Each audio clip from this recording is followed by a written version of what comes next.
Hey, Colleen. Hey, Alicia. Welcome to Right Fucking now. Now. Hey, you're back. Hi, Yay. It's good to yay. see you. You too. So, what's new? What's going on? Well, now we're in our new space, and the city approved our business, so we will be opening Blossoming Yoga Healing Center. Awesome. We'll have Reiki and yoga therapy here for private sessions and groups of 1 to 3. So we're excited to get that in the works in the next month or so. So, let's back up a little bit. We did an episode where we were talking about kind of the different contrasts that you were experiencing as you're Hmm. moving into the space. And one of the challenges was getting Yes. permitting and zoning. And so Yes. I'm curious, what did you do from a spiritual standpoint to pre-pave for that whole process? Took the time well, first of all, I think I'd mentioned that I felt like I had enough time to visualize and see the outcome as I wanted. And I really didn't let myself get negative about the situation and stayed really positive about it and acted as if it was going to happen. The girls in the city who were helping me were so helpful. And so I also felt that they weren't showing me that there were any red flags. So they were helping me to be confident. So it really felt like things were going in the direction that we wanted them or needed them to go in. And we had our hearing last week. And it was such a simple process. It was very official, but so simple. And we were approved. And now it's celebration time and getting the studio ready to open. And I'm in the studio now. The other side is not decorated yet, but behind me I have some plants. That's cool. So I'm curious to like, were you just visualizing? Were you writing, positive Mm, aspects? Like what? yeah, I was visualizing. Sometimes I do positive aspect lists, and I didn't actually do it for this. I was able to, I think I got myself to a good enough feeling place that I was able to, every time it would come up into my mind, think about it in a way that felt good. I also got to a point of thinking, this is challenging for me. And Mm. I was believing that it was good for me because I felt like it was making me grow. And so, with that Ah. twist on it, I got less afraid of the process and thought, I, I'm okay with this, which, whatever way it turns out, Hmm. this process has been good for me. It has allowed me to show up and to be present and to speak my truth. And that's a good thing. That's a really good thing for me because I can sometimes be shy. And so to have that opportunity to be in a confident place about what I'm offering this community. And I think Hmm. that's what it boiled down to, was that I believe in what I do. And so with that belief, it started to become easier to consider going through the hearing. Hmm. Yeah. And I think what I heard in that a little bit too is it became a little less focus on the outcome of like Hmm. approval or denial, but more so like, okay, there's Yeah. there's benefit in the process, regardless of Yes. the outcome, right? There's, Hmm. you know, some say joy in the journey, but maybe not always the most joyful, but there was benefit in that journey for you There regardless. was, right. And each step along the way, if the city emailed me and told me they needed something, then it was just focusing on that moment, not how is this going to affect the outcome, Hmm. as you said. Yeah. Well, Yeah. congratulations. I can't Thank wait to you. come see it. It does feel like relief. Good. That's Yeah, yeah. Even though awesome. I got to a neutral place, I still, right now at this point, feel relief, and Mhm. I'm very glad.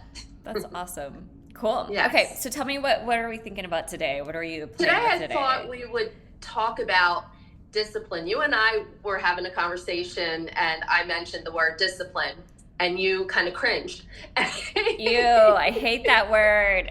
Just kidding, I don't hate And it, so but what I realized is that's just a word that's comfortable for me. I think a really nice word is self care. mm, And at one one of our podcasts, I had mentioned that's something that I never compromise. My self-care is so important to me, and I have regimens that I do every day.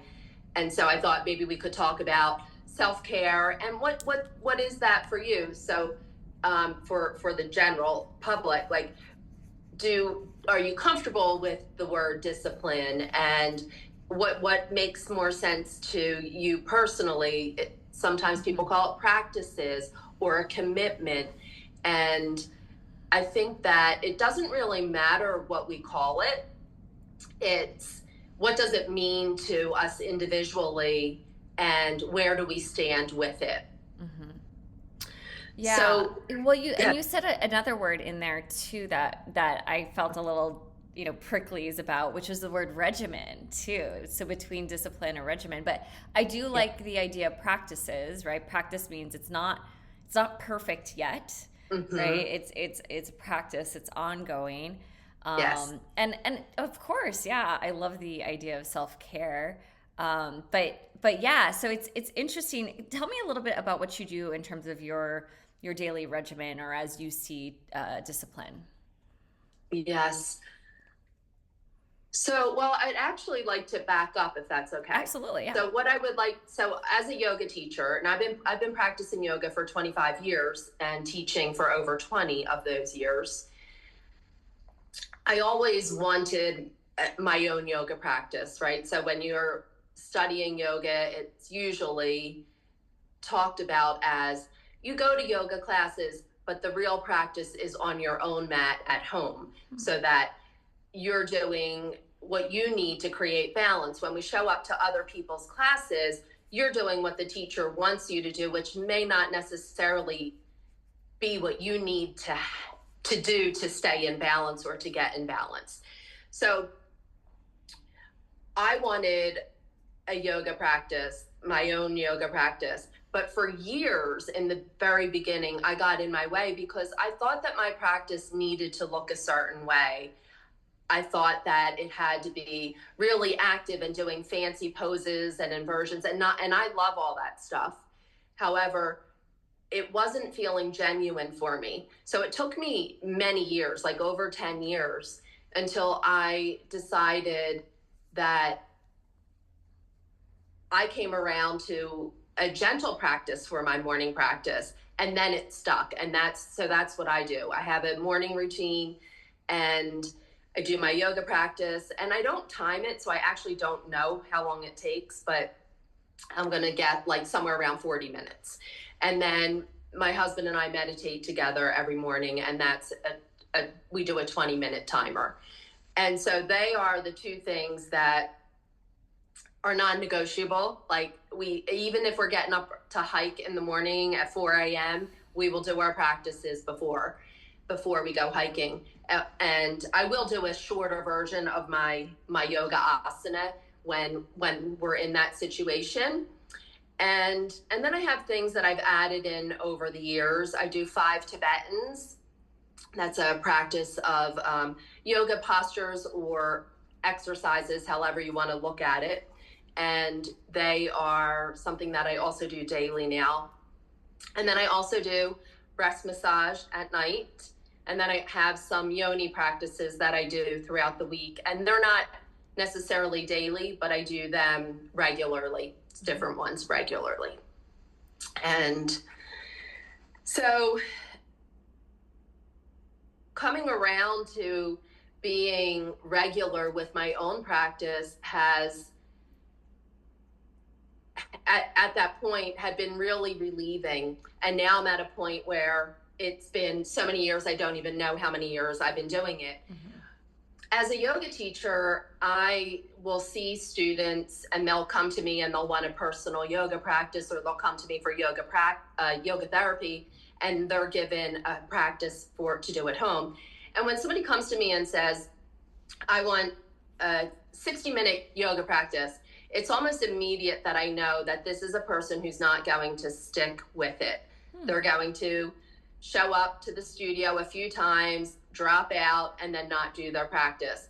And I'm not saying that has to be how it is, but that's been my experience, that the people who are like I'll dedicate 10 minutes a day are the people who stick with it, and then they grow and expand. So I think that's my point that I would like to make today, is that with our practices, when we're starting something new, it's so beneficial to give ourselves the time to expand into it, to start small. So you have a lot of self-care things that you do. Why don't you name some things that you do? Yeah. For me, I get out with the dogs regularly. So we go hiking. This summer we've been hiking anywhere from 3 to 5 times a week. So I definitely have that morning routine. I do some meditating. And what I find on my side of the self-care practices is it's very, I guess it's very unstructured for me. Right. And that meditation can happen any time of day for me. Sometimes it happens right before I go to sleep. Yesterday afternoon I was in a funk, and so I used it at about 5 o'clock or whatever. And so, right.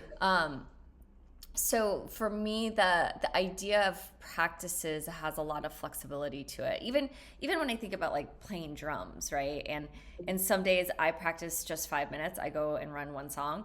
And other days I go mess around for an hour, right? And I have found for myself, I tend to be more successful when I don't sign myself up for something that feels like a very structured regimen, right? To come back to that word, right? Yeah. And I've done the things, the new year, first 30 days in January, do your 6 pillars every day, meditate every day, read every day, exercise, cold shower, that sort of thing. And I've gone through that and I've done that, and, always feel great. But for me, kind of like what you're saying with some of your clients, that big kind of big bang commitment all at once, yes, isn't very sustainable long term. And if anything, can almost kind of become a little resentful. I can become a little resentful when I don't feel like I have the flexibility or autonomy to decide, like, well, how do I want to spend my morning? Or, you know what, damn it, I just don't feel like a cold shower today, or whatever that might be, Right. And so I have to wonder too, though, if some of it for me goes back to, just how I was raised, right? Because there was a lot of structure and regimen and discipline, right? From the standpoint of like, hey, if you don't do something right the first time, then you have to do it again. And so you might as well do it right the first time, right? And there's kind of almost felt like this suffocation for me around that word discipline, So I like this idea of playing with kind of different structures. And what I heard you say is like kind of starting small and what's approachable. Yes. And then I heard you say expand from there. Yes, and I think it's very beneficial to demonstrate between the two of us that there isn't a right way. So we have to find what feels right within us. And for my personality, I thrive when I get up and I do my practices. And if I were to wait and just do it throughout the day, I might not get to it, and then I don't feel good about myself. And whereas you have the personality where you can be more flexible and you thrive more with, oh, I think I'll do my meditation right now. I think I'll go for a walk now. And I'm not trying to portray that one is right and one is wrong. I think it's really advantageous to know about yourself and know what helps you to feel successful. So if anything comes out of this, that would be wonderful if somebody were to consider, well, what's my personality? How do I thrive? What makes me feel good about myself? Yeah. No, and I think that's ultimately, although we might have a little bit of different methodology in terms of, I like to use the example, squeezing the toothpaste tube from the middle versus the end. Like, we both have the same outcome. We both want good dental hygiene. It's just, how do we get there, right? And so a little bit different approaches. Exactly. I squeeze from the end for the record. So do I. Oh, we're aligned there. So you had mentioned, yes, the starting small, short amount of time. So like dancing is something I also like to do. Sometimes that's regular practice for me. But I think that if somebody wanted to start dancing for fun, for exercise, whatever it is, and your goal may be 5 songs, maybe you start with 5 songs, but maybe you also start with 1 song. And then when that gets like, oh, this is like regular, it's fun, I'm doing it every day, add 2 or 3 songs on. And it's the same thing with meditation. For some people, the idea of sitting still for 15 minutes can be overwhelming, right? So, and a lot of practices will meditate for 30 to 45 minutes. I do 20 minutes a day. My feeling is that that's the appropriate amount for me. And even with that, it's okay to start with a couple minutes, 5 minutes, up to 5 minutes. And then what I like to say is when something becomes regular, where you miss it a day and then you're like, oh, you skip it a day and then you actually miss it. Then you know, like, oh, it's a practice. It's part of me. It's a discipline. It's a self-care, fill in the blank. Yep. Self-care practice. And so that would be my advice, is be willing to start small. Be willing to take the steps that you need to do to get where you want to go. Like if you want to build your body, you know that you have to start going to the gym or your home gym, wherever you're going to lift your weights, and you're going to start lifting the weights. You're not going to have the body you want tomorrow, but you're working your way towards it. And so if we look at all of our self practices in that way, whether somebody wants to start walking so many miles a day or week, I would recommend starting small. Start with half a mile, 1 mile, and build on to that. Do you have anything to add to that? Yeah. So as you were talking about, the other outcome that I'm hearing from this that I think that you and I are probably aligned on, even though methodology might be different, is the outcome of we have to be willing to prioritize ourselves, and we have to be willing to say that I am me and taking care of my human being, mentally, physically, emotionally, is a priority, right? And that is where you emphasize that priority at the beginning of your day, and I emphasize that priority, maybe at different points in my day. But I think what's really cool is we both have come to this point of saying, like, no, this is important to us individually, and so therefore, right, we do create the time and space to allow that practice to occur. So yes, that there's no compromise, that we're willing to put ourselves first, and regardless, because things come up, we're human, right? And so things come up in life, and sometimes it might not be a great situation, and it's also can be an excuse to put the practices aside. And yet I find that when I continue, because I always do, regardless of what's happening in life, I keep my practice going, that it helps me to be centered, and it helps me to be stronger for the people who are going through something that I'm going to be there for. And when I'm going through something, it helps me to feel better, because at least I'm still doing my practice. And right, even that helps my mental state, and it can be helpful in so many areas of life because of that. And I would concede, even on my standpoint, even though I have some apprehension about the word discipline or regimen, like I will say within the past couple of years, really understanding the importance of prioritizing myself in this way. And so maybe that saying that there's discipline around that prioritization. So yeah. Sliding that word in. Yeah. I'm like, wait, maybe I am disciplined. and also, like, when somebody sees me and they'll say, oh, I have this one issue that I need to get straightened out before I come to see you, that's the type of person who's never going to come to see me. Because people will prioritize themselves when they're ready. Yeah. And then they will show up for themselves. And it's so important to show up for ourselves. So what are some of the benefits of showing up for ourselves? For me, it really creates a difference in my state of mind, and helps me to be more aligned with my true self. I get, through my practices, I get connected to my creativity and to my joy and to my body, to my physical body. And how about you? What do your practices help you? What I find is just momentum.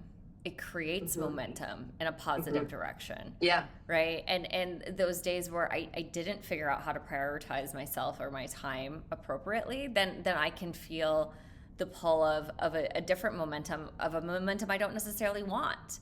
Right. And so for me, a benefit that I get from prioritizing myself and the time and the space for self-care, it creates that positive momentum. Right. For me. I agree. Yes. Yeah. So I think whether we're talking about walking, hiking, yoga, playing music, dancing, what else? Reading, meditation, journaling. Exactly. Swimming. If it's not something that you're regularly doing and it's something that you want to do, give yourself the opportunity to start small. Yeah. Yeah. And I think to figuring out what it is that you will enjoy doing, right? In that the discipline can be easily adopted, and it's a fun discipline versus, an efforting, I should do this because I have to, or whatever. That other type of discipline, it's not sustainable. And so I think, being willing to explore and experiment with different practices too. And listen to yourself and trust what's coming up for you. If you're interested in something that you're surprised about, go with it. See where it leads you. Yep. I love that. This is great. Well, Colleen, thank you so much. Any closing thoughts before we wrap up? Well, I think I reiterated most of what I had already said. So be willing to start small and give yourself a break, and be willing to show up for yourself. I love that. And just creating that space, like you said, to know your true self and let your true being shine through, and being able to access that creativity and inspiration through these practices. Great. Definitely. Well, thank you so much. And I can't wait to have you back again for another episode. Thank you. Thanks, Alicia. See you soon. Thank you.